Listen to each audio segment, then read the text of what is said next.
You cannot claim Hawaiian, because if you do, be careful, because that's aiding and abetting the enemy. So to become a Hawaiian, I had to jump the ship 100%. Render myself dead. Yeah? Dead to that country. And then find out how find out if there's somebody from my country that can put me in uniform. Nobody qualified. Yeah? And there was nobody else willing. Right? And that's when I went, oh my goodness. And I think it comes from my grandfather. Yeah? The Tutukane side, yeah? Because you do military stuff. So I went to the Navy. What I found out, what we had to do is adopt a uniform that wasn't owned by a state now. Because then you get conflict in the field, yeah? You ain't another country's uniform. This is the one I served in when I was in America. Right? They disbanded them in the 90s, I think. And I knew this uniform well. I just went to adjust a couple things to apply with them so that their officers could see. Because when they look not over here now for the rank, they look over here, because that's how they're trained. So I put them where they see, they can recognize their rank. So build the uniform, and then go to the Navy officer, office of the president, who qualifies for me to engage in that. I cannot go to the command of Pearl Harbor, because he's a manager for Pearl Harbor, for the fleet. He doesn't do executive decisions. Who does executive decisions throughout the countries? Those are the special warfare unit guys. Yeah? And because they're tied into the office of the president. So the president doesn't go to, he controls that unit. Yeah? So, going in this, I was like, well, I gotta convince these guys I'm not a militia, that we're regular army. So I had to find out, how do you qualify as a lawful military combatant? You gotta have the uniform, okay? You gotta be recognized by them in the field, number one. You gotta have your rank, your name, yeah, all of that. You gotta have an ID card. I think this is close to the size you're supposed to have, but not that kind, but you gotta have an ID card. You gotta be in uniform, and you gotta be belligerent. To be belligerent, like all the people that were on the Mauna were not belligerent. And it wasn't a protest, it was a demonstration. Protest is when you step off of that ship. If you protest in the United States, you don't belong to it. It's just like if you're going to protest Walmart, and somebody protesting Walmart with you, and all of a sudden he see you walking to Walmart. Wait a second, you're not protesting Walmart. You over there, you know. So that's the difference between, so all of this that's been going on has been demonstrations. What you guys seeing now is a full-on 110% protest. Yeah? I'm protesting, saying, no, this is a war. I'm recognizing what you guys saying, because they're the one said we're in a state of war. Yeah? They're the one that says we don't have a treaty of peace. They're the one say we no more, that their laws say that you cannot lawfully get one other country by a joint resolution. We're not saying that. That's what they say. They lost. Okay? That's what they lost.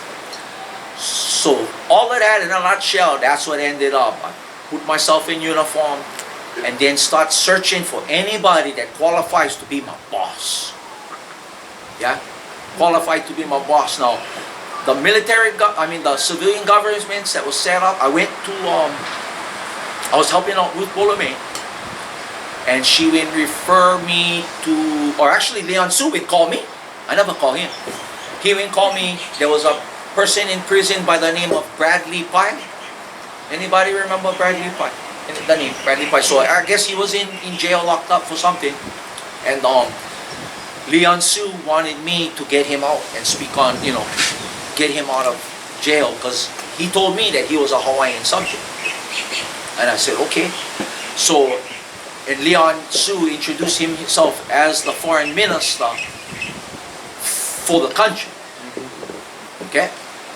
That's how he introduced himself, as foreign minister. And so I took him thinking that that's what he was, that he was doing what was necessary in the science to become that foreign minister.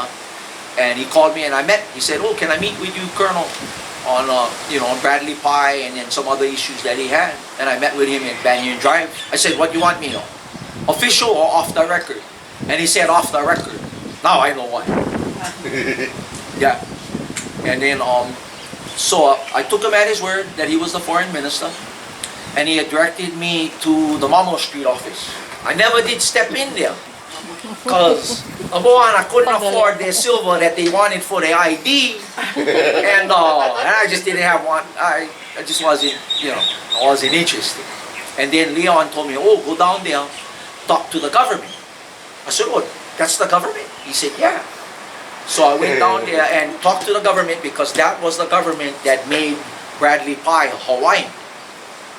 So I went to their government, and that was Harvey, Lilikoi, Anthony. Tom Anthony. Yeah. I didn't know Norman yet, Akai. I didn't know him yet.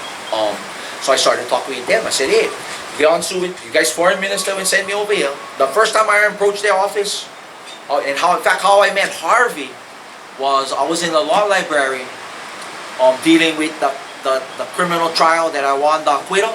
I was in the law library working on that, and Harvey came walking through, make some document. I said, "Hey, Harvey." I said, "Hey, Leon Su sent me." He goes, "Who you?" I said, "Hey, Colonel Lilikoi." He's like, "What?"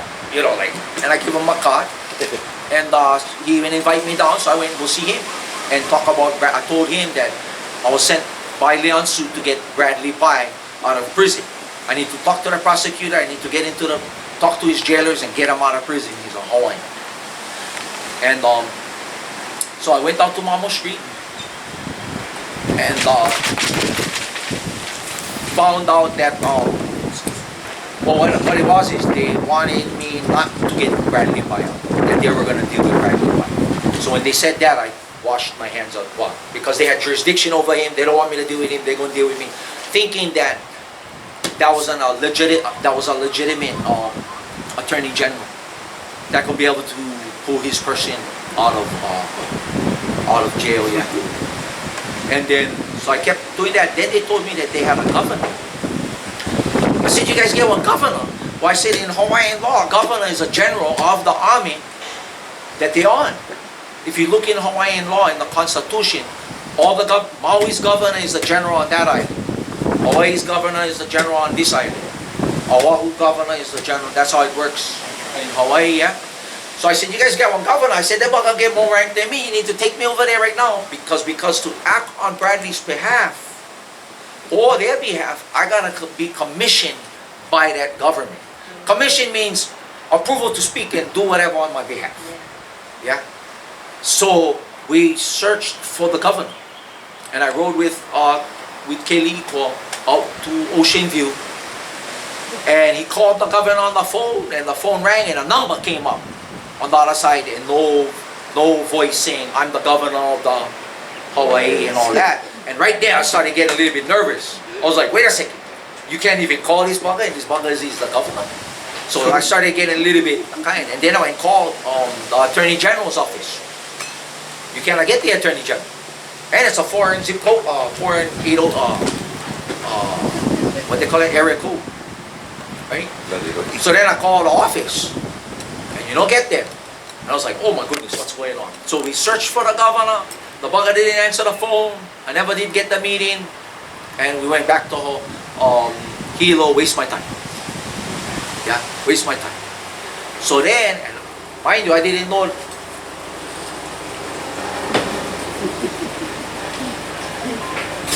Sorry, that's a good sign.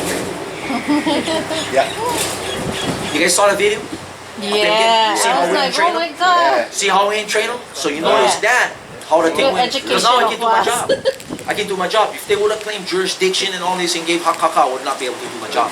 Yeah, now I can clean up what? Because both officers on both countries did their job. HPD did your job with honor and respect, and so did our officers. Yeah, and the evidence is on that video. And they drove away. And you notice, there was a big rainstorm. Yeah. To me, that was the sign that was supposed to happen right there. Because you look on the thing, and one big rain, right there. The officer was kind of phono even though it was raining, no? Yeah. Well, he even followed him until the rain wouldn't stop. And then the rain would start again. That was awesome though. I was like, okay, Lord help me. No. If we have to go through that, you know, it's like, oh. Yeah. Oh, A country called Hawaii. We're non-combatant. We are lawful combatants, but we're not what is called a combat command. We're civil affairs, military government, and this is the Judge Advocate General side. So they've been doing all the good work. You guys deserve a raise. I cannot give you one right now, but you deserve one. Yeah. But anyway, so that was when we started repatriating, there was a list of, there was a checkout list for the military part. Why? Because we needed officers. Because you can't repatriate unless you're an officer of the country. And you can't be an officer of the country unless you have another officer commission you to become an officer. So it's like how it works, right? So I commissioned them so that they could start repatriating. Yeah? So they're repatriated, going through their expatriation, and they operate under what is called a ruse. Yeah? Well, now they're not under the ruse, now they're under legitimate plates. you can see them on the truck. Yeah, they got the plates right there. So that's our legitimate military plates right there. Yeah. Okay. And but you know what? You got pulled over because you went like this. Yeah, no, they were. Aloha when create the engagement. But it was good, yeah? So good thing I went because training. they were looking at us, and then of course we were driving by slowly because they were stopped at the beginning of Saddle Road, and they were directing people to not go up. I guess must have been storming, and then since we were going by slow, they're just looking at us. So I was like, okay, and they were just and one of them got in their car, followed us, and then that was the first of the first. So got pulled over, and we just did everything by protocol. Even though we do have some things written on paper for us, so we can't, because we're trying to still run by it, but basically we just let them know we're civil affairs, military government officers, and non-combatant, lawful combatants. Yeah. So Yes, the federal recognition that they're seeking of through the Interior Ministry. Hawaii doesn't have to go that route to get recognition. Title 10 of the Military Commissions Act say they gotta recognize Hawaii in uniform. We already get federal recognition, and that's outside the laws of war. That's the USC, the United States Code. Yeah. Title 10, and that's where we're different from Al Qaeda. We're lawful belligerent combatants. So the case when I realized the hakaka, the science not being applied, I was like, well, how can I engage these guys?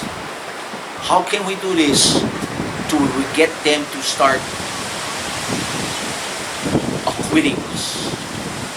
Because a dismissal isn't an acquittal. A dismissal with prejudice means, but they can come back for you later if they like. But they still can come finding that out. They can come back for you later. Right? So just started looking at the signs. I was like, man, how can I do this?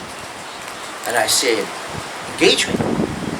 You gotta get in front of one of their officers, like I did with the Navy, and say who you are. And then you gotta get them on the stand, under oath, telling the judge, yup, that's what the guy said he was. Right? And nobody did that. Yet, as far as lawfully in uniform, as one military combatant. So when I engaged, so what I did is I got a vessel for free off of Craigslist, because I couldn't pay for it. Right? Couldn't pay for it. Otherwise I'd be involved in the contract. I got it for free and parked it in Hilo Bay, and it became the occupied boss's office. And I wait there, and what the vessel was paid.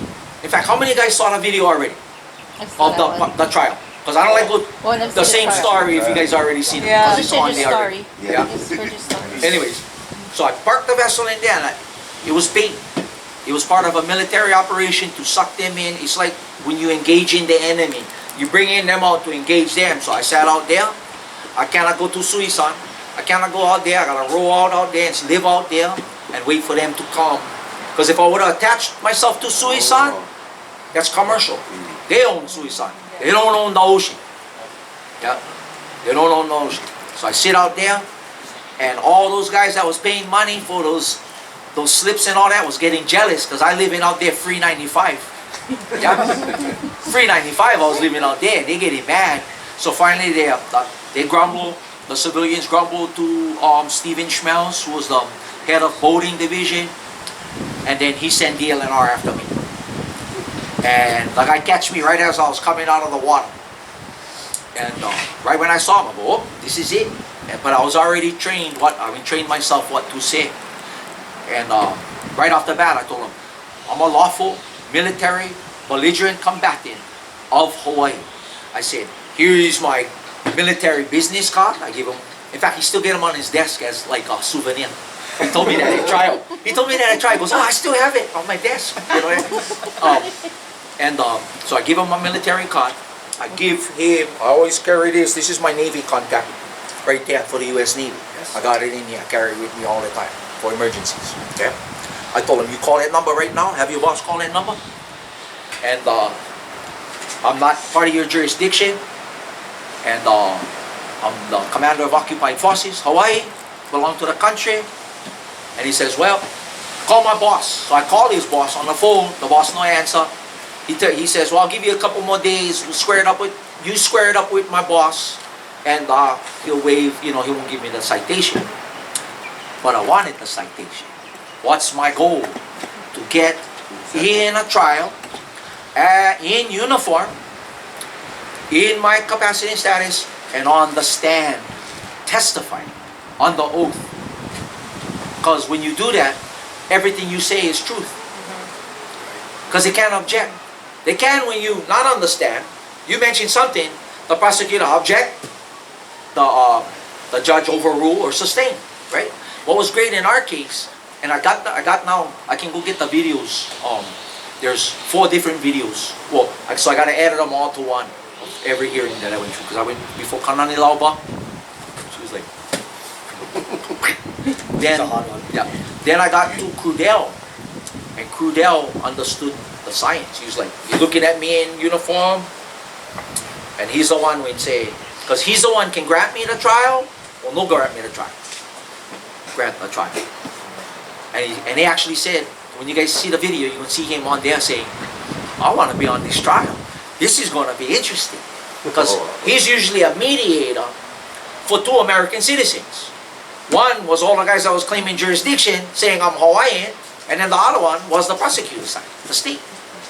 And here is a guy that's in military uniform, and he's looking at the stuff, and I'm saying I'm Hawaiian. Well, that's interesting. Nobody's done that before, especially not looking like you. Yeah, right? Right? Okay. And the first thing he says, I want to be on this trial. Bam! Offered. Right? Let me decline. Well, he didn't get on it, was Van de Kar. And what I did is I didn't give them any exhibits, and I didn't give them any witnesses. I didn't let them know anything. Yeah? And because I didn't want them to know, and I never tell nobody. That's why I never have no YouTube, nothing, because I didn't want anybody to mess up my game. Because nobody understands what I'm doing. I'm the only guy that finally... You're the first engagement in that call. Right. In that process. Since 1993, nobody was Hawaiian in uniform claiming it.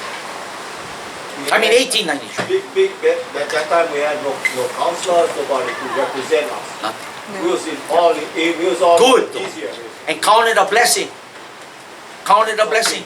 The reason is this. I have a feeling if our government would have been active during the times when all these other countries was joining the UN and getting into debt and adopting the Uniform Commercial Code, we'd be just as much debt as them. We're not. We're not in debt. We're not even a part of the UN.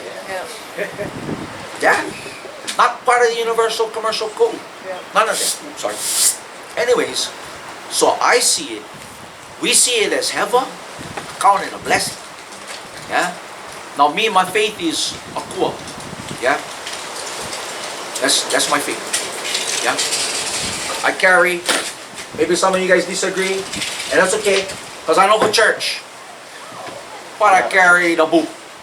Yeah. Yeah, and actually it's not one book, you know, about 66 of them in the end, it's history, right? And I find out now, I think we're related to some of the families that are in here. Yeah, get our name in there.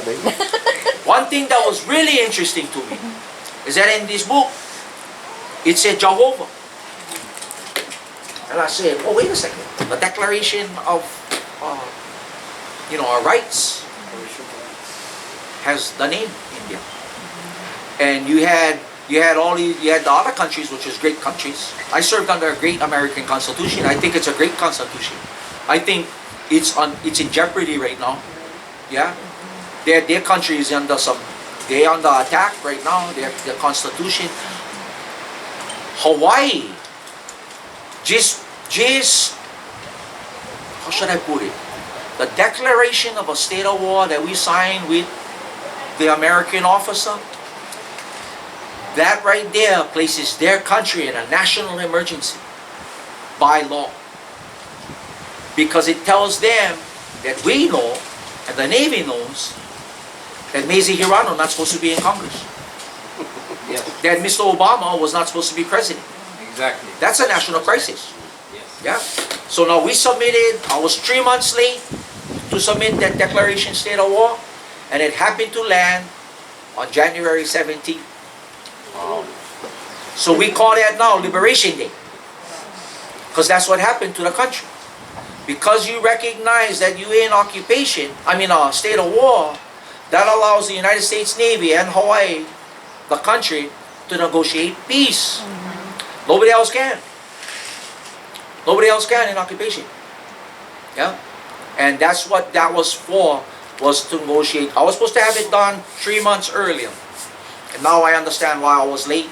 Because I never find out till that day, Monica, when go like this to me, she goes, babe, don't you know what day this is? Oh, and the citation for the criminal trial was given to me on January 17th. And I won that trial by acquittal, and that was a criminal trial. Conducted by a military combatant who says he's from Hawaii in uniform. Yeah. Why? We get the blessing on that one. I think because we will finally be truthful and not claim jurisdiction. I never claimed jurisdiction when I went in there.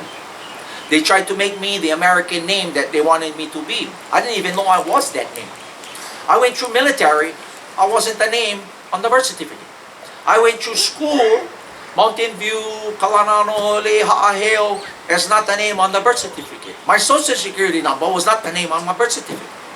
So I told them, I said, if you guys want me to be that name, I'll contract with you. But I know they can't make you that name.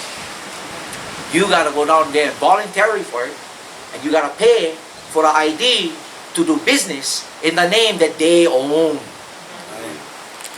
Why they own the name? Because they trillions of dollars in debt, and they're using you guys to pay off that debt. And they never gonna pay them off. So basically, you guys are just a slave because they choose to allow you guys to be convinced to stay in that system. Yeah? And go on it. Your car, do you own your car? No. Do you own your house? No. Right? Try not to pay tax on your house. If you own your house, they couldn't take it from you. But they're going to take it. That shows you don't own the house. Hawaii law different. What if you own your house? If you own your house, they can't take it. So But- I pay taxes.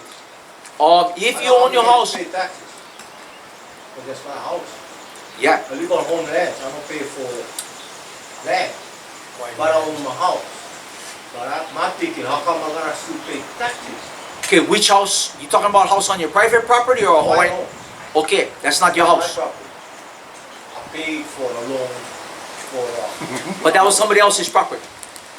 Because all Hawaiian homes is on royal patent land, Right. Our crown land. Right. That was private land. They convinced you that that was land they could sell to you. They couldn't. DHHL, in fact, Well, they leased you that land. You got a Yeah. lease.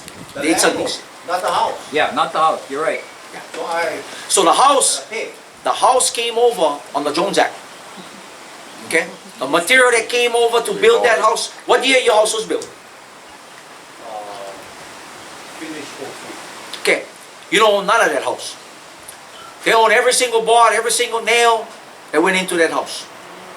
Why? because they built it out of debt. So how come I still paying insurance?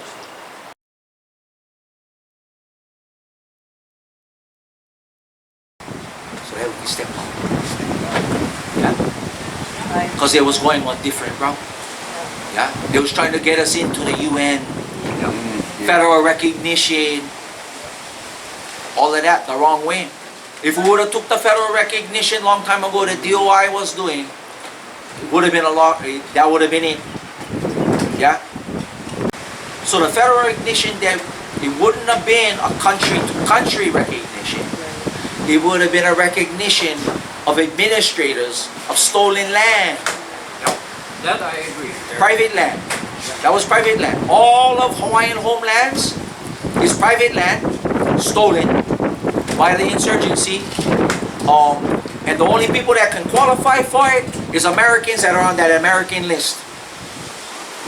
Yeah? How, if that took place, how would that negate it from the process of speak about the people come down? Would they have taken away from that process?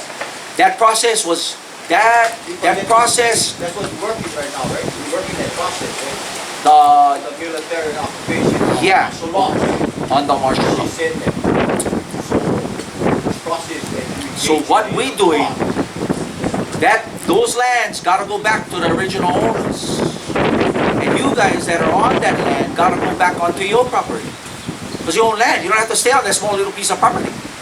Right? We're doing it for something. You find your mo'okuauhau and you draw it out, and then you tell me, and we go and start. If you let you down, I'm ready. Me too. Because I can't, no. Do you have to be Hawaiian to benefit from your private land? No. No. Yeah? Because that land was given to you because you. A lot of guys don't know. Get Hawaiian words in the Black's Law. Get Hawaiian words in the Black's Law, and it's all in K. You know, show you something. You guys are this.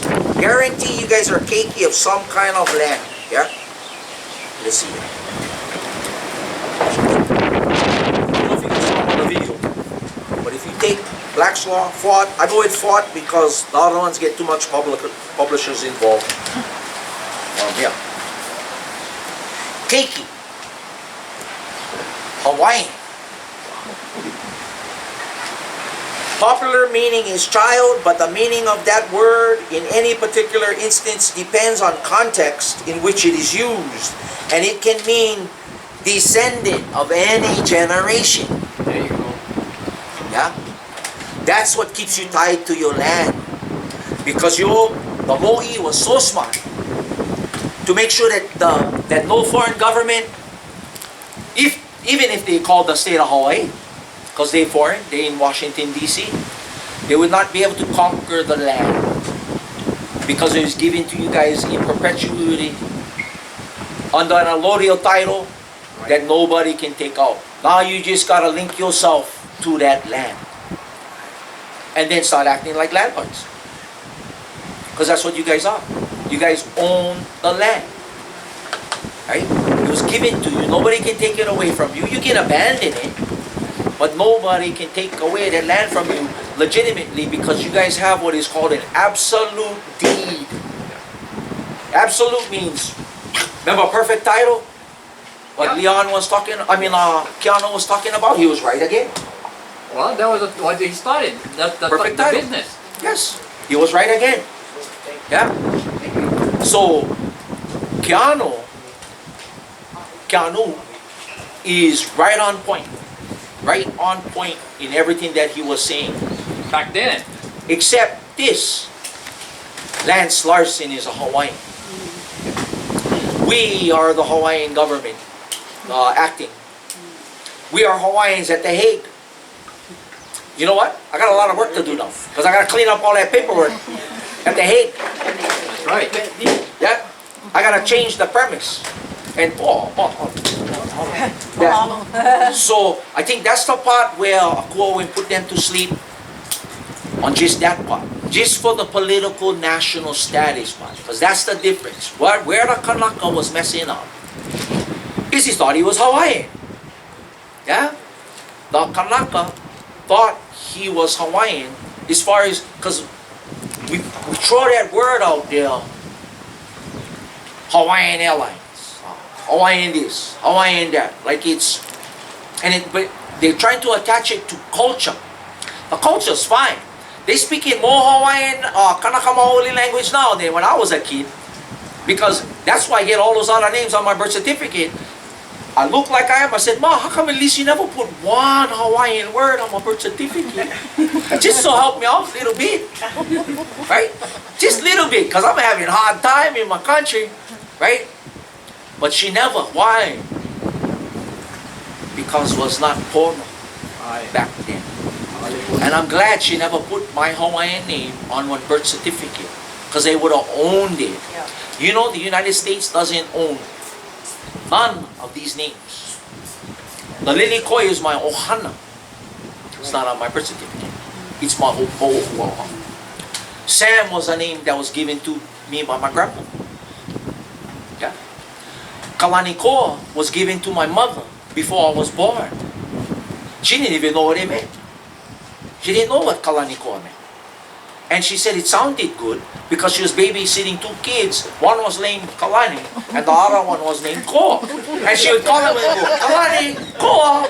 And she go, wow, that's the same name I heard over there. So when I was born, my Hawaiian name is Kalani Koa. In fact, I got a tattoo right over here. You can't see that. But none of those names are on the birth certificate.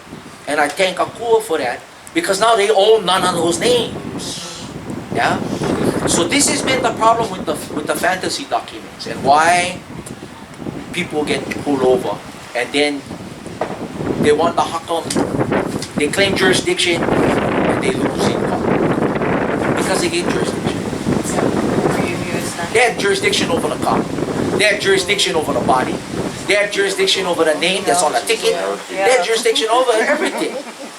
Right? Well, they claim. No, they did. jurisdiction. Because you guys was in business. They're there to conduct your business. But you can stop them. You can stop it. I know. I live a free life. You know, I mean, no debt. As far as they cannot debt me into, because I don't run on their debt. Yeah, I don't run like that. And so I live a free life. I don't travel on the airplane because you gotta be in debt to drive on the airplane. And I can travel now. Captain Lucky, we send him over as a military officer to go deal with his wife. They got ran over here. He flew over in uniform on the military documents to get to a war. Yeah. All right. Yeah. He flew over there. So I went in there uniform. They recognize that. Yeah, he sent him. Show him the military documents. They got him on the plane thing. No time. No, somebody else would pay for the ticket. So that's how I was able to get him the ticket without him violating some laws. Because he never paid for the ticket. I'm not even sure. They would donate them to him so that he can get over there. Yeah. So that's how you turn. If you want to live outside the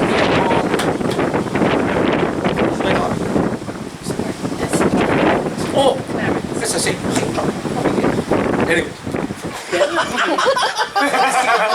Rolling up on us, huh? No. And you know, with that, Hold on, some people here repatriated, but maybe you can explain why repatriate is repatriated Okay. and who is for. okay. Repatriation and expatriation. What is it? Okay. I'll show you guys something. Expatriation. So when you saw what is his name? Hank Ferguson, he thought it had to do with being a patriot. P-A-R-T-I-O-T. P-A-T-R-I-O-T. That's not expatriation. And that's not repatriation. That's a patriot like the Patriots. Okay? Different. Expatriation and repatriation is a science that is necessary in the process of changing your nationality, your political national status. Okay? That's what it's called. Repatriation and expatriation.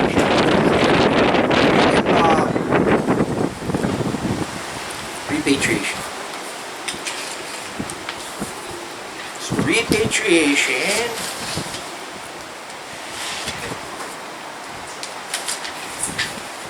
Okay.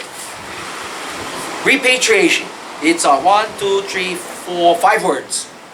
It says the regaining nationality after expatriation. Okay? What's expatriation? Expatriation is,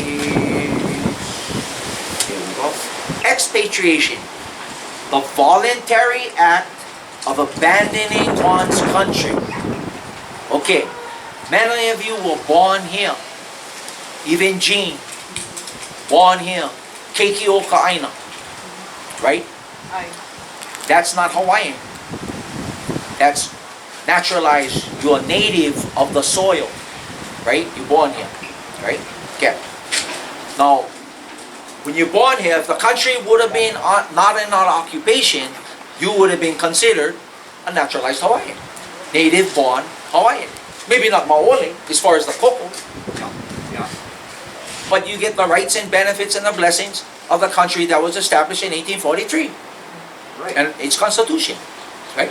So that's naturalized. Okay. But because you're born in occupation, so what happens is you're getting born, you're coming out of your mother's womb, and you landing on the planet. And what the first thing she do? Expatriate you.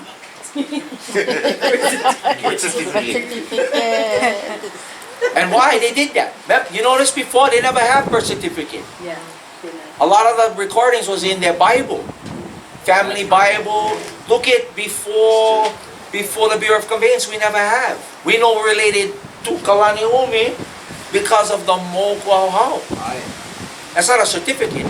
That's smoking, right? So you don't need a certificate to prove who you are. Somebody just gotta know where you was born, Yeah. right? That's the witness part. That's why we had Poli too back in the day of Yeah. that you passed down. So what they do is when you're born, you're given to a corporation, right? Why? Because that corporation was in debt, right? And they're running off on to operate on anything coming off of the Jones Act, which is everything. Let me see if I can find one thing never come in on the Jones Act movie. The leak. The least.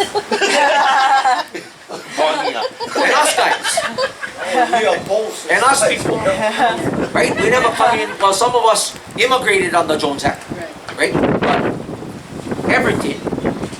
So if this thing was created on debt, how is it you can put it in your hand and you ain't got no money? Because the country that you belong to is in debt. It was made on debt. These guys never have no money to make this plastic bottle, right? They never go with gold, go pay the guys for make these plastic bottles. Somebody was in debt to make this plastic bottle. It's created on debt. So how can other people who are in debt be able to get this plastic bottle and not pay for it?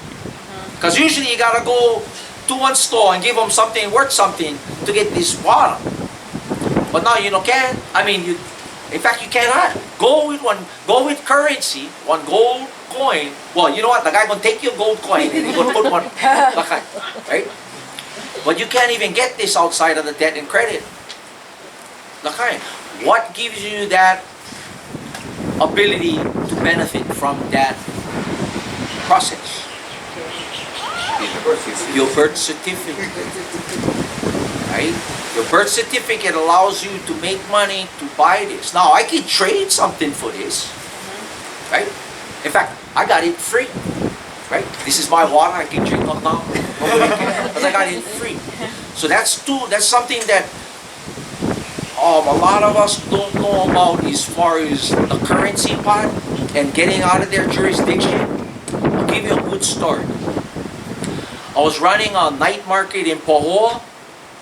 It was called the Pohoa Night Market. We had vendings and stuff like that. And it was at the same time that Sam Kelly, them had Kalapana, Uncle Roberts, right? And so a guy approached me and said, "Hey, like to sell rum over here. I make my own sugarcane rum and I want to sell it here."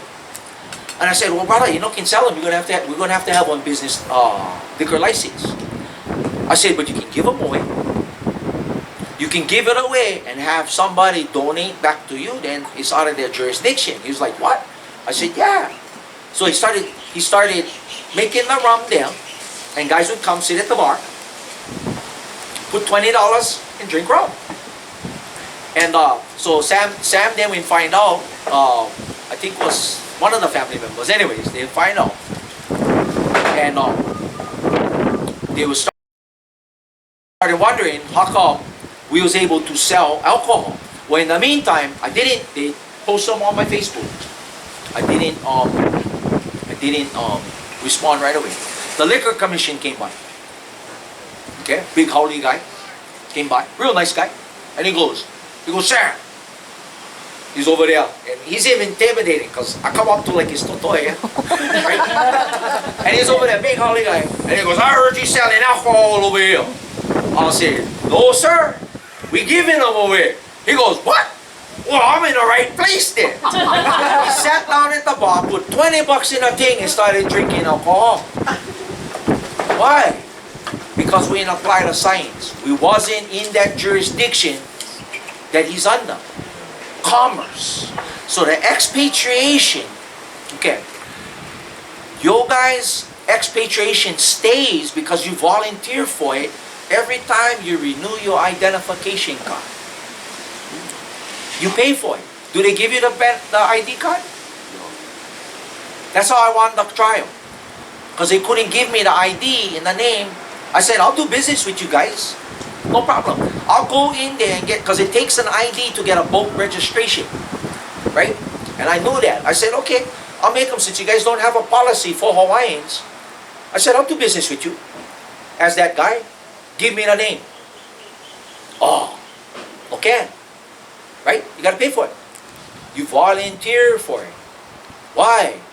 Because the ID can get you on the plane with debt. Yeah, the ID will get you into Costco. Debt. It's all run. It's called a company store, I think. Yeah, that's what they call them, company store. So you got to have the ID to even get one PO box. Contracts. Yeah, that's why I get care of, to show that I'm a Hawaiian. If you don't have care of on your address, they don't give PO boxes to an Hawaiian. Try go there in your Hawaiian nationality and get a PO box. They're going to ask you for, in fact, foreign citizens can only have general delivery for 30 days. Yeah? 30 days you can get. So how do you, so even the addresses, all of that, commerce, birth certificate, anything numbers, commerce. Yeah? So the, Yeah, it's my tenant. so anyway, so repatriation is getting back to Hawaii, right? Having Hawaii recognize you that you either want asylum, you seeking naturalization, or you repatriate, right? Okay. Expatriation is the process that gets you off the American ship, and it takes a while, depending on how many benefits you have. Because if you was in the United States military, you are supposed to have veterans benefits until you die, no matter what your nationality is. You serve that contract. You got an honorable discharge. Yeah? So how do you still get that benefit as a Hawaiian? We have to expatriate. That's the huli everybody was talking about. The huli isn't from state of Hawaii to Hawaii. Hawaii been here since 1843. The huli is inside us, from citizen to subject. That's the huli. Is citizen to subject. So how do you expatriate and repatriate your social security number? Well, you file for a foreign social security number, not a 575 or a 576, because that belongs to the United States. Now, the social security number does business with foreign countries, right? If a Japanese from Japan come and work on a visa on 7-Eleven, he's got to have a social security number. But what does he get? He gets a foreign social security number. Foreign. So what it is we don't do that. We end up going to the 575. So in court, when you're in court, you're on that 575. If you haven't changed your name, the picture, the bank accounts, everything, tell that judge, you're an American citizen. I got jurisdiction over you, and don't claim jurisdiction, you're going to lose. And that's why everybody lost. with jurisdiction. Yeah. I don't know. Oh, go ahead, Papa. I have a question for Gene. Gene, I know you for years and all that you've been trying to do. What I find out from him, what I know now, I understand that it's not the route that you guys were familiar with that he's talking about. So how far off were you guys, like in your organization, the Queen, the outside, so how far off were you guys? Well, I mean, if you go in a court of law, brother, they're gonna stack you down because we work in their jurisdiction. Him, Colonel Sam, we going into the military process, which I understand. Yeah. First time ever, we should have done this for years, but we never have. So, I just, because I see you guys with Donna and yes, sir. it's just curious to me, briefly though, Yeah. how far off you guys was from what he doing now? Okay. Well, probably you guys never heard of it or what, I mean, Well, he found it. He's the one that found it to the inside. yeah, it was It's something for. it was kind of a shock and a humbling experience because some of us, myself, I've been in the court system almost 10 years. For myself, I was. We knew that we were under a 128-year military occupation. We knew that. We did not know. I did not know. Connect the dots and extend that. That does mean martial law. So, if you're in a condition of temporary martial law, which is a 128-year martial law temporary, it's pretty long temporary, maybe the longest in the world. But we're going to end that. We're going to end that, with a peace treaty at the right timing. Why I resonated with Sam is because at the basis of how he operates under Keakua's law. So he operates with the knowledge that even in a time of martial law, your God-given unalienable rights and everybody's, not just Hawaiians, Americans, and everybody else, because you're born with unalienable God-given rights. And our kingdom, I knew this, was never and will never be a corporation. That we operate under God's law, be truthful, do no harm, honor your word. So the basis of our connection in the law of the Most High really resonated me, touched my heart, and gives me confidence that everything we did was actually pono under God's law. However, in the world of commerce, which the occupying power operates in, I needed to connect the dots and be very specific in the science. So the science of martial law means that Hawaii had to activate its military branch. God bless you that you downloaded from Keakua. Now you guys are doing that peacefully. All the people in my world, now I have served notice on Kauai, on Oahu, in Kona, and in Hilo. Now, our true status, the situation is martial law. That being the fact, we bypass the whole state of Hawaii. This is nation to nation between our activated military and the military of the occupying power. So is it safe to say that? Yes, sir. Was it conscious? But the prosecution, he's actually taking that. Oh, this is new. This is new for a lot of people, yeah. For all the work that you've done, and I know how much you've done. Yeah, thank you. How this actually. Well, absolutely, absolutely. So, It's almost like what I see.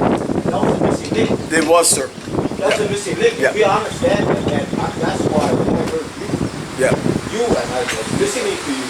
Then later on, a couple weeks later, we sat and already knew that was something that nobody did. And all the other guys, everybody down outside like this, spoke about it, Cooperative, fine, whatever.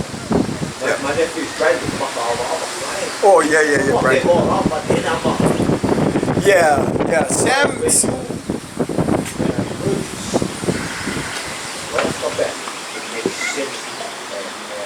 Thank you. That's why it's so honored to sit down and book the dialogue with you.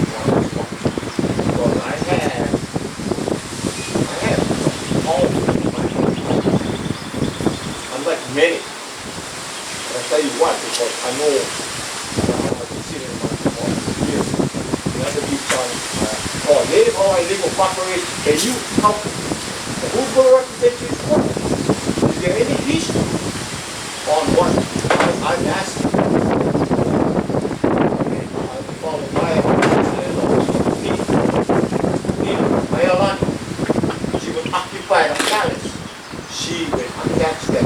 You know what I'm talking about? We remember that. Okay, wow, my sister-in-law. And she never know what you're talking about. She did what she had within this American Western system, just like you, Jim. Because we all search. We all search.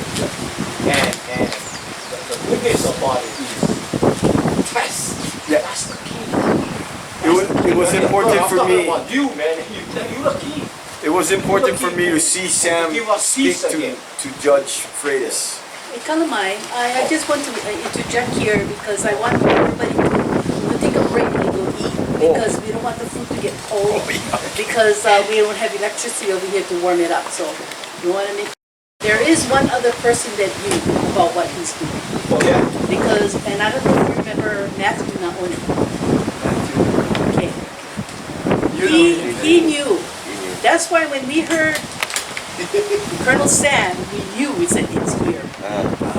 Matthew was supposed to lead the way with that. He knew it because he got locked up in jail. He told his son, write his letter to the military. They came in, they took him out of jail. So he knew something. And where is he now? He's dead. Maybe he can help out, you know. Before we could continue with this, he passed away. Okay? Yeah. So we said, oh Lord, now what, right? Then when Colonel came up and said something like, whoa, here it is. Can I ask you when you passed away? Han, remember when Matthew passed away? Pilani, you guys remember? I know, I think it's like 4 or 5 years. Oh, okay. And his son was supposed to take over, but his son got into drugs. So, and he was afraid because they were already watching him. Some, whoever didn't want him to do it was watching him. He said he was being watched. Yeah. So there, we know that it wasn't the time. Maybe that's why that happened. Yeah. But when this came out, they said, "Here it is. This is what we were waiting for." So we didn't hesitate to repatriate. Because we knew this was the process. Yeah, and repatriation is just the first step. Yeah. Hawaii, we so easy. If you say you're from the country and you're not, we're going to find out. Because I was going to find out where you went to school. Right? Our country blessed. We small. Right? So kind of hard to fake yourself into the whole trip. Going to have guys that going, fake them more and all that. They're going. You want to eat while I Can we go get? Because I can keep talking while you guys eat. You can eat too. I'm gonna eat. You cannot talk and eat at the same time. I'll spit everything over.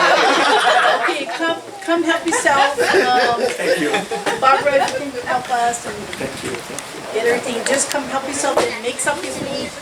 No, Yeah, please. I was gonna try to talk regular English, talk like how I'm supposed to talk. Be comfortable. And the Hawaii revised statutes state that. I tell you what, I sound ridiculous, right? So that's what's different about our forces. Yes. Remember now, occupied forces ends at the peace treaty. You're no longer an occupied force. But I tell you what, we're the only force. Right now I gotta get them to pull all these state flags down because that's our flag. That's our national flag. We're supposed to have them on our uniform. We can't because a corporation is using them. Causes a conflict in the field. Yeah? But we the only branch of service can wear them on our right side because never again is Hawaii gonna be in a war. We neutral. So that's good. That's why we get to wear it with pride eventually, yeah? Now I like to talk about those that don't have the Maoli blood. Yeah? If you don't have Maoli blood, it's not repatriation. It's asylum. And then naturalization. What is your asylum? What is your asylum being from? The state of Hawaii. Because why? You're part of the American Republic. I have a treaty with the American Republic. The Mo'i had a treaty, not with a corporation called the state of Hawaii. They had a Correct. with You're the Republic, Yeah. right? So now this is why Hawaii offering you guys asylum, because the state of Hawaii, that foreign corporation, is helpful over here. So we bring you guys in on the what is called asylum, and then work on your naturalization. Yeah. Now you look in Gene's case, his naturalization easy, because he loved Hawaii and Hawaii loved him, Yeah. right? Because look how much he gonna do for the country. He gonna jump the fence at our palace, right? Right. That's how much he loves this country. It's a no, it's a no, Passionate, yeah.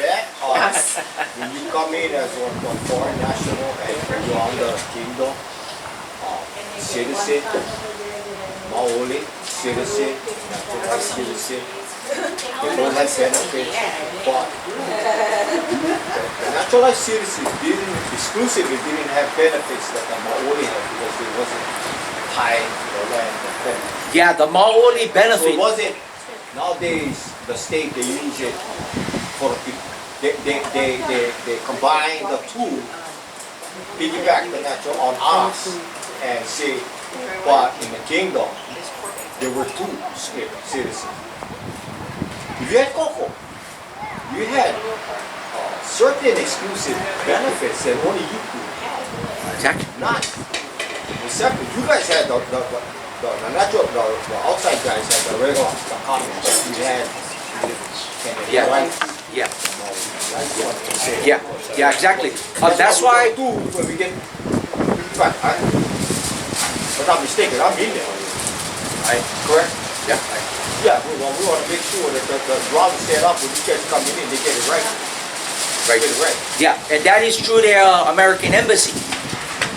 Yeah, Americans. If you're American, you're supposed to be here through your embassy if you're not naturalized, right? But you guys don't have one, and that's why I told Jen Rubbles, right when she came up, I told her, hey, you better start one embassy. So I got the emails with Jen Rubbles. I immediately went on there, told her to go to the Senate and make up our embassy for you guys, for those that was American here, because supposed to have. Right. So, but if you're talking about that, you set an structure inside the kingdom. Hey, Is this all pro tip? Kalamai, I don't want to, I want you guys to come and eat, get, there's a lot of Okay. food. Yeah. Grab your food, come back, then Colonel can talk, because there's a lot of people who have questions. We can go into the questions, yeah? So, but come get something to eat, please. Oh no. No.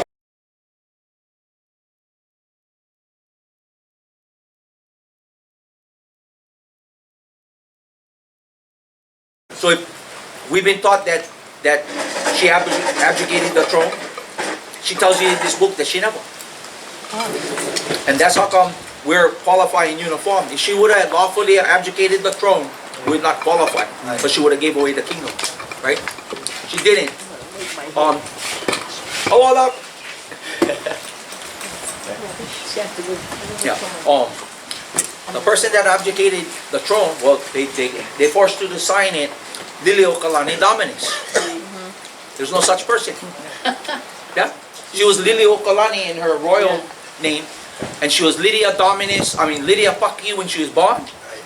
Then she became Lydia Dominus when she got married, and then she became Lilikoi Royal was her government name. Yeah, Lilikoi. But the person that signed the abdication, they told her, they were trying to humiliate her, and they told her to put on her last name so that it was to degrade her and take away her Mo'i status. Right. Yeah. Well, but that was a flaw for them because, and that's why she mentioned in this book, common law doesn't work like that. Yeah, you gotta have the name. Yeah, gotta be legitimate. And so Lilikoi Dominus, there was no such person. So that's why the abdication never did happen. Yeah. And then we've been taught that the country was illegally overthrown. No, it wasn't. It was lawfully yielded and then lawfully gave back the same year by Grover Cleveland.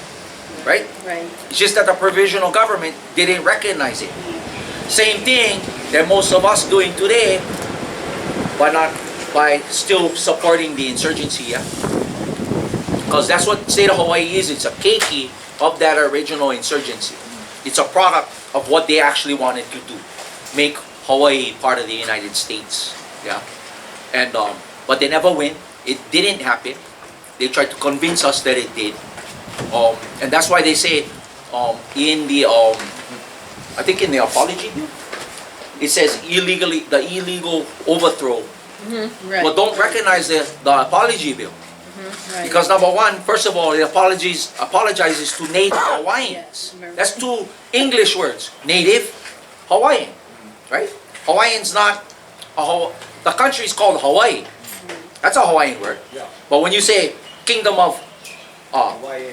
Hawaiian, if you say Hawaiian Islands, that's two English words. Right. Yeah. So the native Hawaiian in the Hawaiian Homes Act is actually an American. Right, right. Yeah. Yeah, that's right. They're not, because they're By beneficiaries that of, and that's how that term was kind, but yeah. Anyway, but any questions? Come on. I'll take questions. Don't Anybody worry. got questions? So I have a question. I'm kind of way behind. I'm way behind here. We got a little, you're a little late, but No worry. can you run through just a quick process of what you guys talk about repatriating? Yeah, okay, so repatriation, what that does is when you sign the repatriation form, if you're Kanaka, right, you repatriate.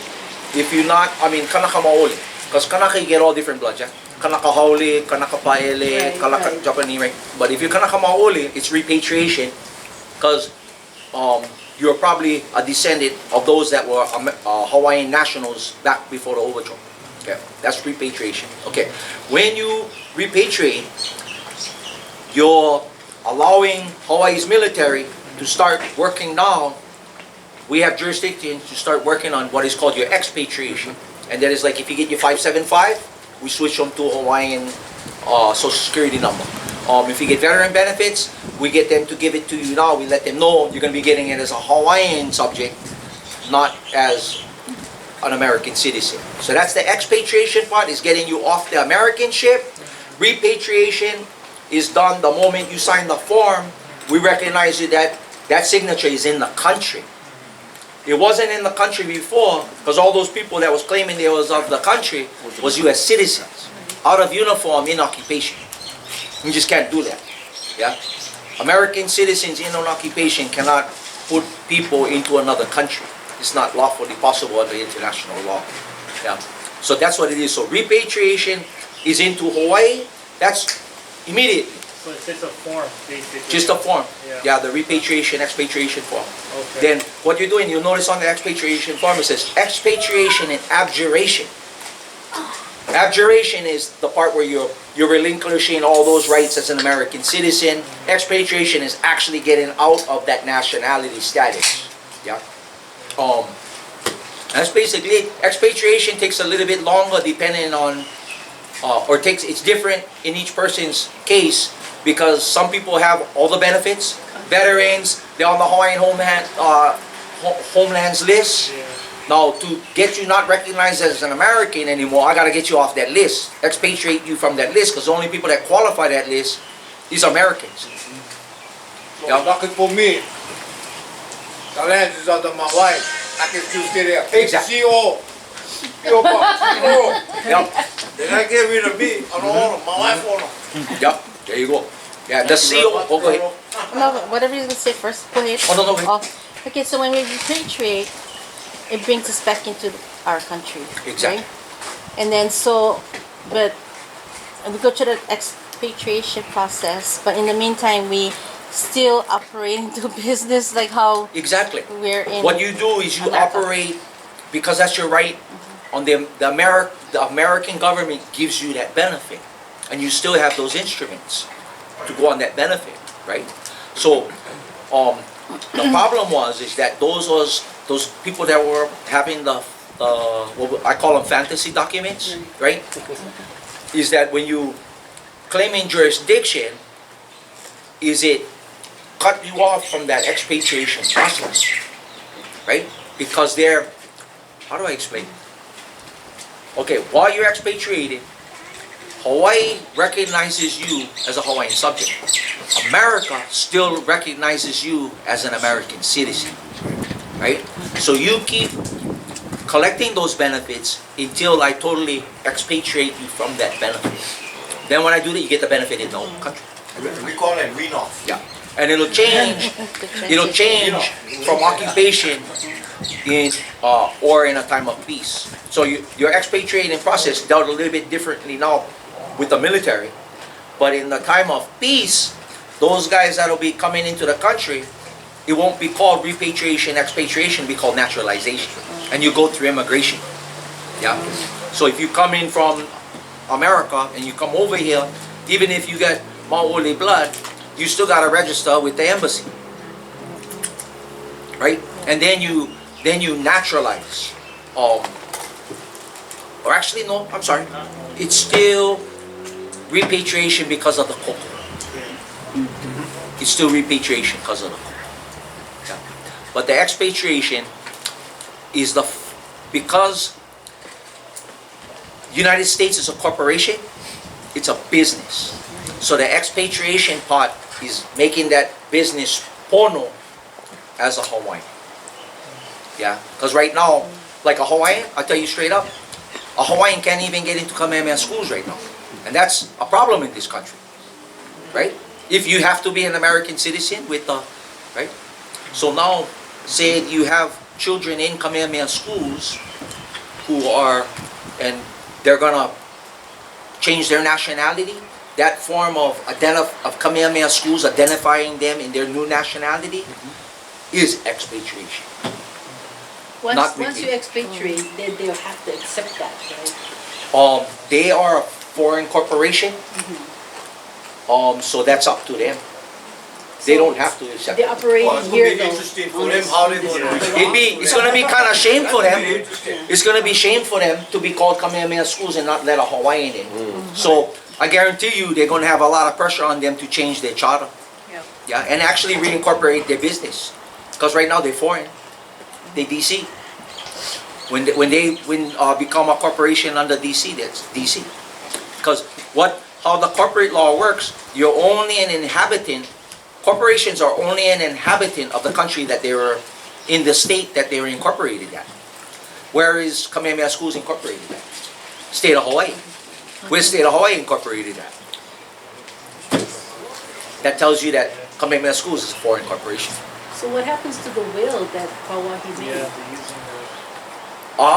That will was established back in the kingdom. So that's supposed to stay. Because they said that it was supposed to help every Hawaiian. Exactly. So they're doing wrong right now. Absolutely.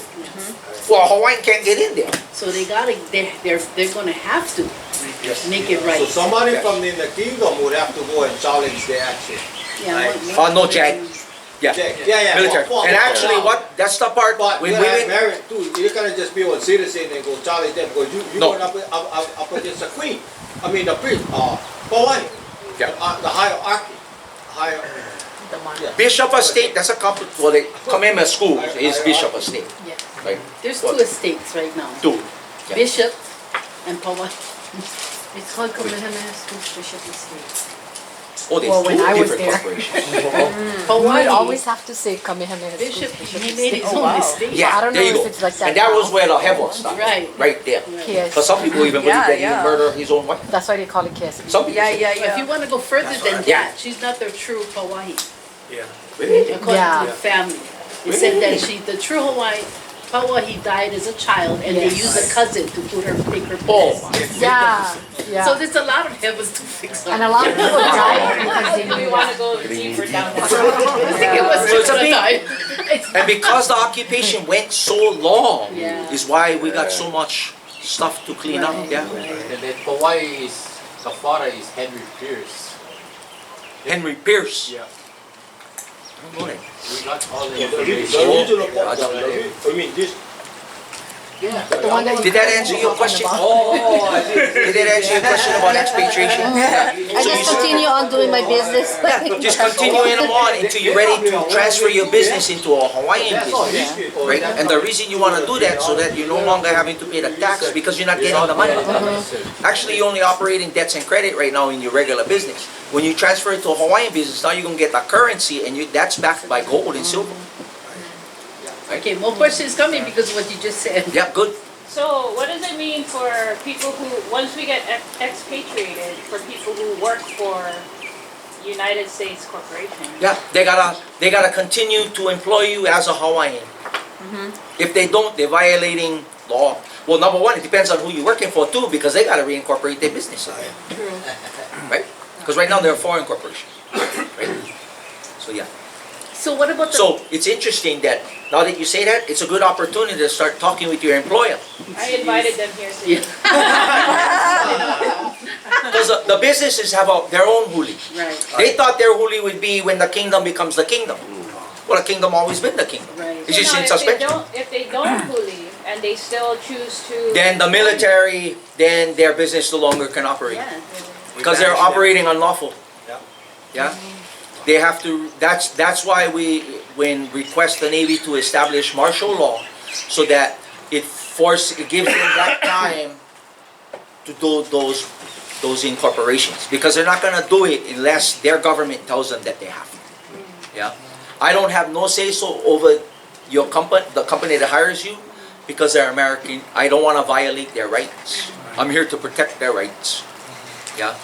So, yeah. If that answers the question. yeah, so I mean, if I, you know, I mean, what kind of benefits would I get? Like if I still am employed by them You as get- an expatriate? Yeah.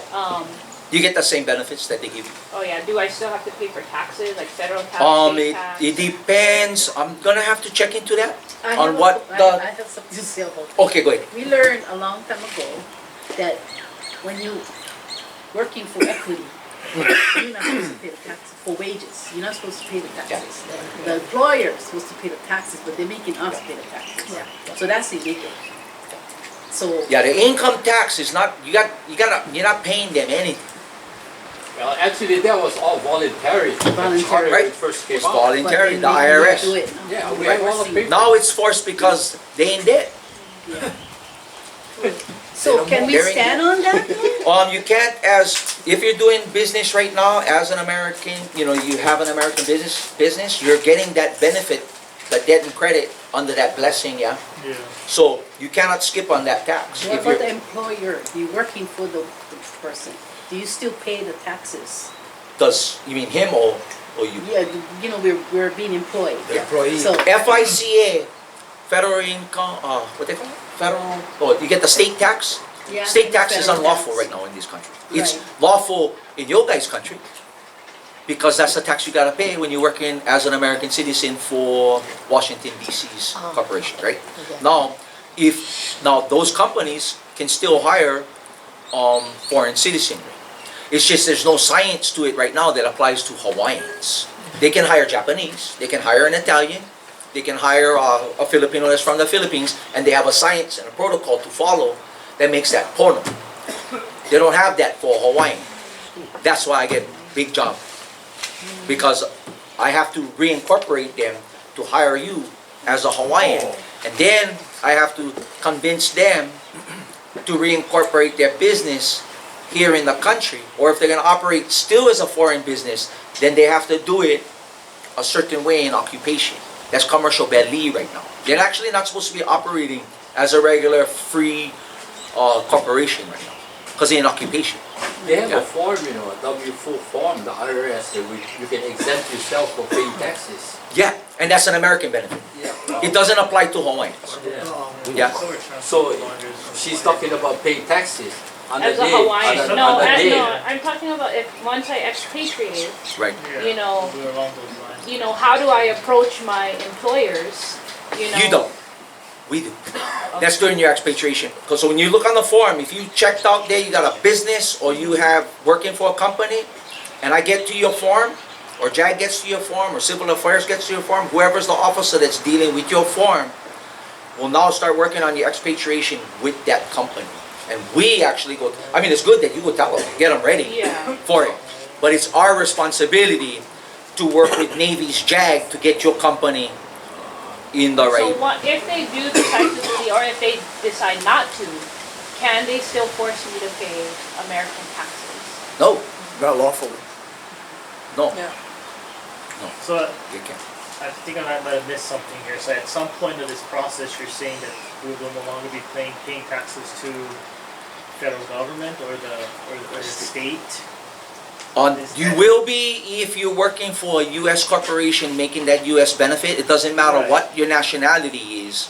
Right. They ask for a tax because what you're doing is you're operating on that benefit. They're gonna tax that benefit. Yeah. I'm looking at a more like long-term, kind of like down the road here. If this process goes through for the Kingdom of Hawaii, right? At some point, the taxes should be going to the kingdom, not to the Or federal no government. taxes at all. Yes. Wow. Yes, and that's the responsibility of the first legislature. Yeah, There we it's go. long-term Yeah. process. That is the process. So that's why we're trying our best to get you guys repatriated so that you can put people in the first legislature to deal with that tax problem. Because they're the first people that are going to change it in peacetime because they're 128 years behind on everything. So, Yeah. just So stop. everything has to be redone. Yeah. My thinking is, for example, 200 of us repatriate, inside. Okay. Okay, now what are we going to do? The structure is still there, but not the Hawaiian kingdom structure. In other words, so we gotta create that structure, recreate that structure, put our people, maybe you say 10, 20 of you guys can be the legislature. But you gotta also understand the structure of the kingdom. We'll try temporarily reactivate them because we're inside here. No. Okay, as far as all except they gotta be deliberated when we all sit down as you know. So Well, they'll be drafting new laws. Yeah. The Yeah. first legislature, they got a lot of work to do because they gotta readjust. They have to evolve the government and have it the civilian government, not the military government, but evolve the civil government and bring it up to point with now in everything, exchange, everything, the treasury. that's an interesting question for me. I'm in the kingdom. I don't know how to do that. Yeah. Most of us who inside So kingdom this- don't know this how might to do even that. be- That's not what we do over here, so we don't know. That's for you guys. They have to be Hawaiian, number one, Approach this. and the rest you guys voted into an election. Within our people who's there. Yeah. And then we gotta, or like on Hui, and then you guys go study what it's about, and just temporary until we can get the bulk of our people in, and then go out into. Yeah, so how it works is, that's why we're doing expatriation, repatriation now, is so that there's an actual electorate, yeah, somebody who can vote in the country. Because like you look at LHG, they had a vote, but it wasn't for the country. It was for LHG, which had a different constitution, etc. Yeah. What is LHG? LHG was Lawful Hawaiian government, Oh, okay. who drafted their own constitution, yeah. Okay. So it's a constitution for their body of persons, but that body wasn't Hawaii. Now, this is an interesting thing. You guys have no opposition in a national election. None. Because to be in opposition, they would have to be Hawaiian. Because United States citizens can't vote in a Hawaiian election. So there's no political party on the opposite side to wipe out a Hawaiian election. Yeah. There is none. And I gotta tell you guys this something.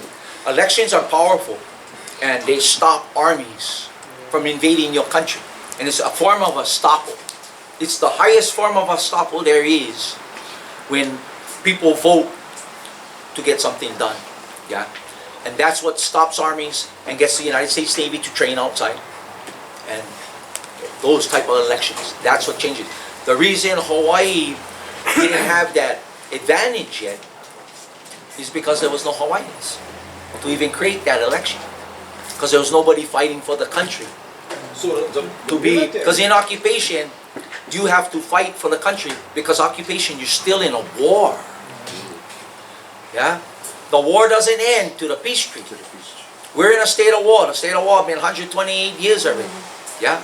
So, we gave our lives for the country. We're fighting for the country. But see, that's another thing too. To be a lawful military combatant, you have to carry a firearm. But how did Hawaii get over it? We made ourselves civil affairs, military government, and JAG. And if we would have created an infantry, then we would have had to carry firearms to be lawful combatants, and we probably would have got shot. Well, you guys would have been the protectors of the king We are the protectors. under the governor. We are, Under what the it king, is, actually. people think right now that we're protecting your guys' rights. That's farthest thing from the case. Right. We're protecting the rights of the Kupuna just before the overthrow. January 15th, 1893. We're protecting those rights and that mo'i and that country. Right. Because you guys are keikis of those descendants, those lawful Hawaiian subjects, it protects your rights. See, by protecting their rights through post-laminial, because that's what post-laminial means. It's an international law that states when the country is, it didn't get conquered, because Hawaii didn't get conquered. Cleveland gave it back. Yeah. It's just the provisional government when convinced Insurgents. everybody, the marshal and everybody to swear allegiance, right? But the country was never taken. Cleveland gave it back. So a lot of people talk stink about the United States. They were so porno. The head of that guy was porno. The head of that country was porno. The top person in that country was porno. And that's why he would recognize the queen, told him give it back, but told them never listen. Yeah? But good. Because I think because we're so into money and all that kind of stuff, we probably would have adopted the same associations like the UN, the Uniform Commercial Code. That's what you guys are operating. If you look at the Hawaii Revised Statutes, the Uniform Commercial Code is directly in the middle. That's all the contracts that go with all those laws. But they put them right in the middle so that you cannot find them. Yeah? That's why we usually forget all our stuff. Get rid of our stuff that they gave us. Yeah. The UCC. Yeah, the UCC. What country never? You got 100 and how many Gene now in UN? Do you know? I don't. 198, I think. Yeah, Or 93. 190 something. 190 something. All of them adopted the UCC.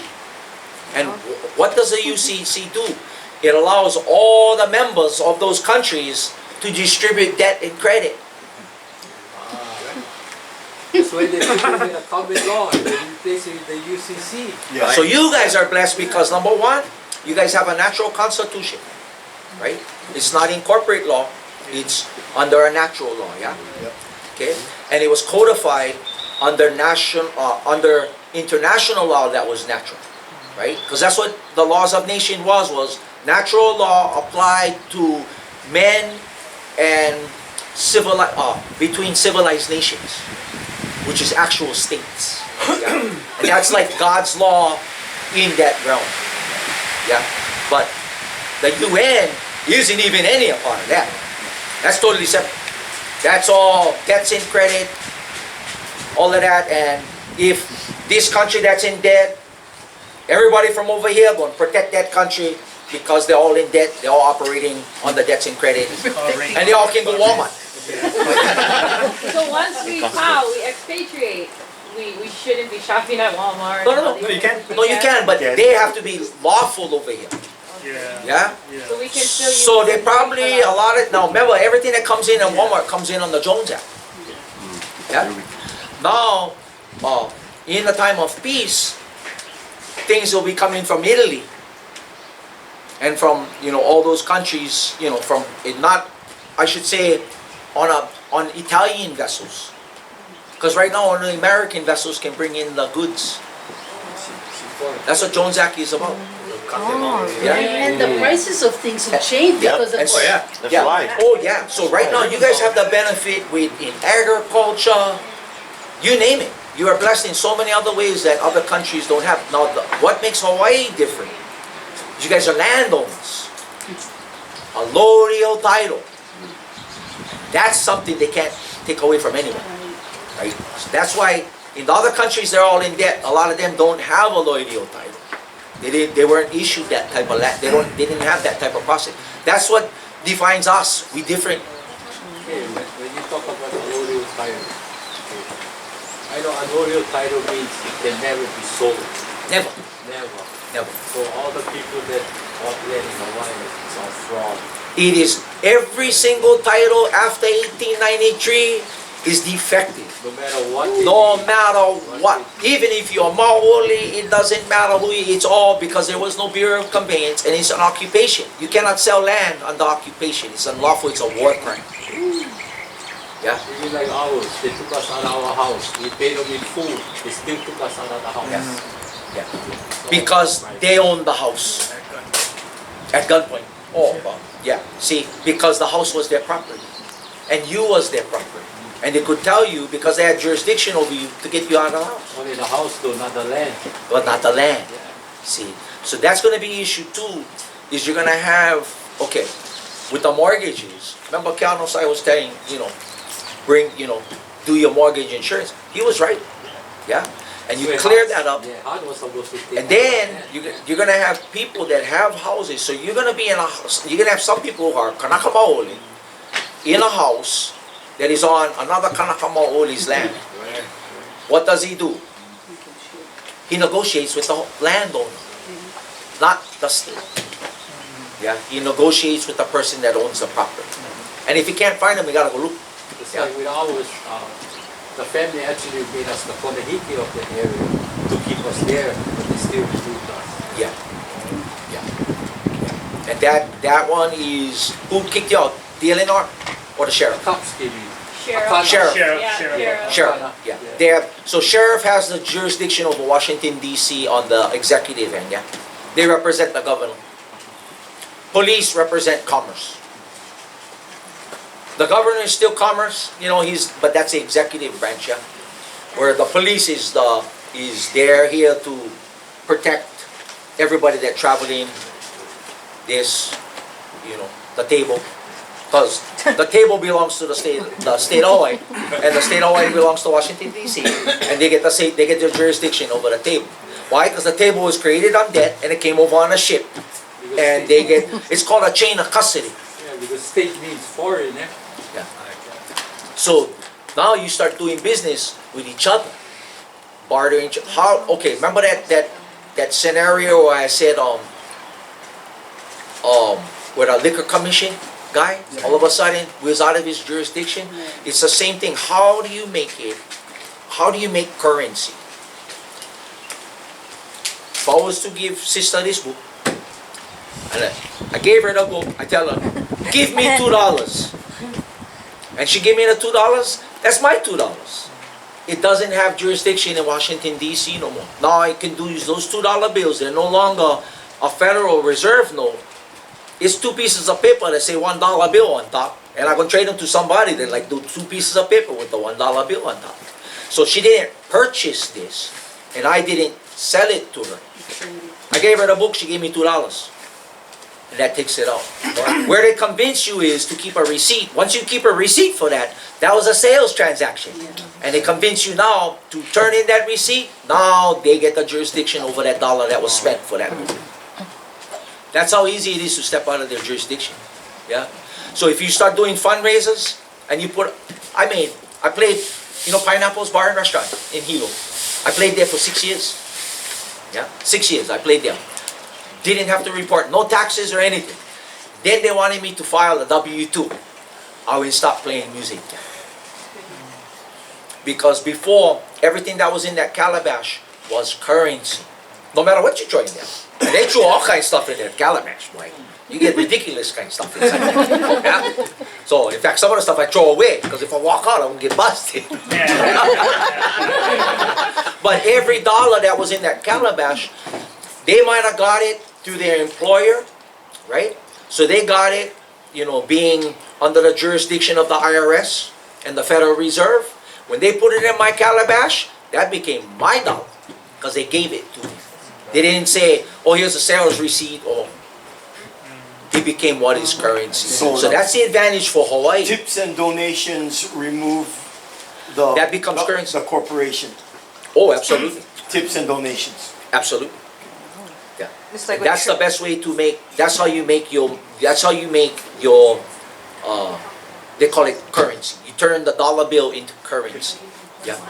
Because right now it's a Federal Reserve note until you can turn it into currency. Right? Because when a person gets it, he got it by a paycheck.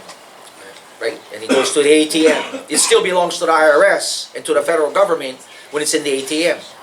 So that person brought it out. He gotta apply the taxes to it, whatever, how he got the thing, he gotta report it, right? Because in the ATM, they get one ticket in the bank and just link to the Social Security number and all that. But when he give them to me, because I didn't say, okay, I'm gonna play music for you for 2 hours, and we signed a contract, and now they're gonna give me for 2 hours music, they're gonna give me $100.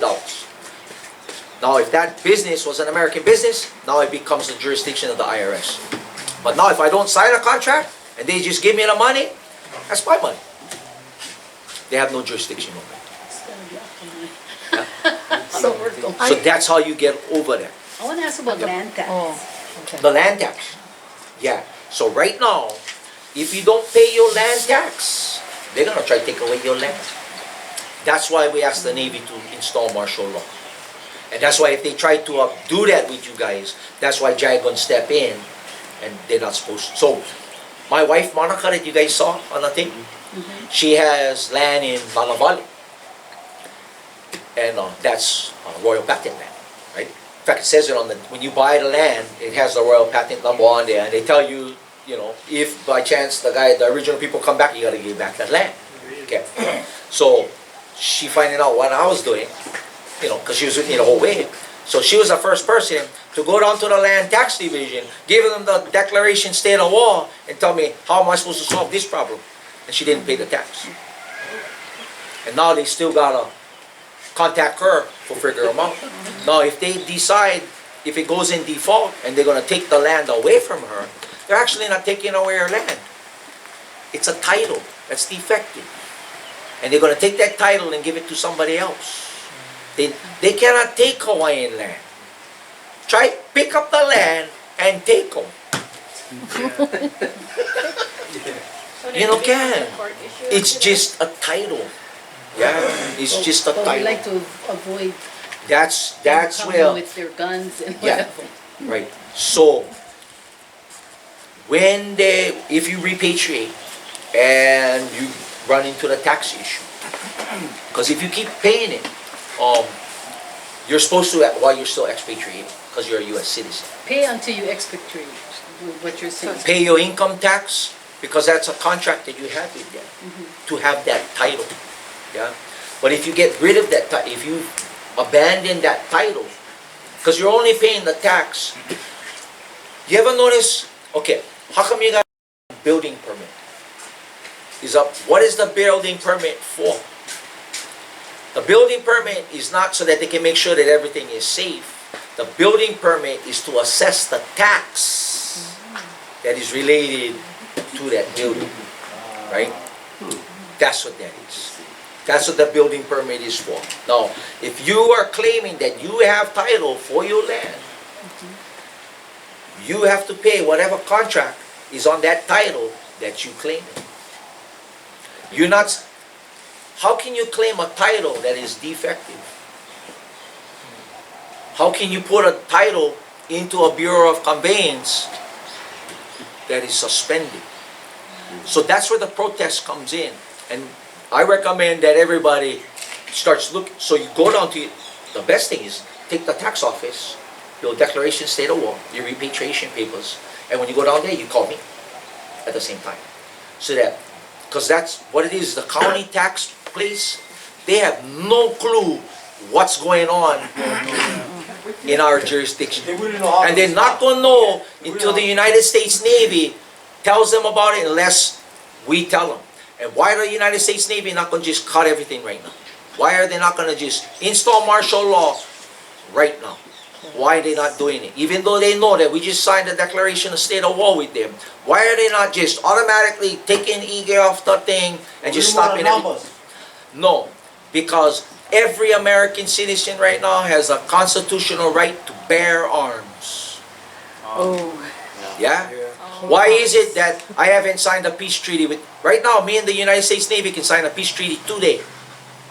But why are we not doing it? Because you have anarchy. Because majority of the American citizens in this country right now are armed. That's unlawful in occupation. Isn't it unlawful in a neutral country too? In neutral country too. a foreign citizen can't have arms unless it's approved by the neutral government. Yeah? So that's the problem I gotta face. So I could sign the peace treaty tomorrow with the lieutenant. Right. I could go there and we could do it. Right. And then you're just gonna have chaos. Yeah. You're gonna have anarchy in the street. And that's what Right. John was trying to do. So that's why Chaos. I cannot tell the Navy how to do their job. They have to do their job with their American citizens. Yeah. It appears that they're doing a pretty good job. They're bringing in some pretty heavy players. They're bringing in General Flynn. Now, the document was signed January 17, 2021. Who was the president at the time? The Commander-in-Chief. Military, we call him Commander-in-Chief. That was Donald Trump. Yeah. So, when that document was given to him, that immediately placed his country under national emergency. Right? So, in my opinion, he's still the president. Oh, I see. Actually, not the president, he's the Commander-in-Chief. Because how does he get himself out of that when he's in a national emergency? Because of I don't think he did. Yeah, You notice right. he resigned? Yeah? And did Biden get the nuclear codes? Is he the Commander-in-Chief of the United States right now? Has he been recognized as the Commander-in-Chief yet? Corporation. Probably because Hawaii signed a declaration state of war with his Navy, with the other Navy. Ooh. Didn't he order airstrikes on Syria though? I'm not sure. Yes. Did he? Okay, so he might have made the transition. But did he do, yeah. So did the military do that? I gotta look into that because I haven't been watching that. They It's did, new yeah. controversy Depending what- now. So News you you listen get to. Donald Trump stepping up here, I think, March 4th, I think he's coming out. Come on I out. heard get two Yeah. militaries, that's what I heard. Yeah, there's two, Yeah. from what I understand. Makes sense to me. One corporate and one. Yeah. Yeah. What a constitution. Now, is Biden going around in Air Force One? Yeah. Is Biden going around in Air Force One? No. He's being transported. By his own plane. Yeah. So that's some signs. Not That's some signs to me that tell me Yep. that they will take the document, because remember the document went to the Navy officer. And then from that Navy officer, it goes up the chain of command. Yeah? He's not So- even in the White House. What's that? He's not even in the White House. Who? Biden. Biden. Yeah, see, there's some heavy stuff going on there, which lets me know, because they gotta when I gave the document was signed by a United States naval officer that is attached to the office of the president. Yes. Yeah? So I got the ears of the president through the Navy officer, not the one in Pearl Harbor, because he's the manager of the Pacific Fleet. Yeah, he doesn't represent the executive. The person that I took and I worked with, the first time I met with the United States Navy officer was in October 28, 2018. Adopt this, make sure he knows that they're still recognizing occupation. They said, yup, that's why we got RIMPAC. Right?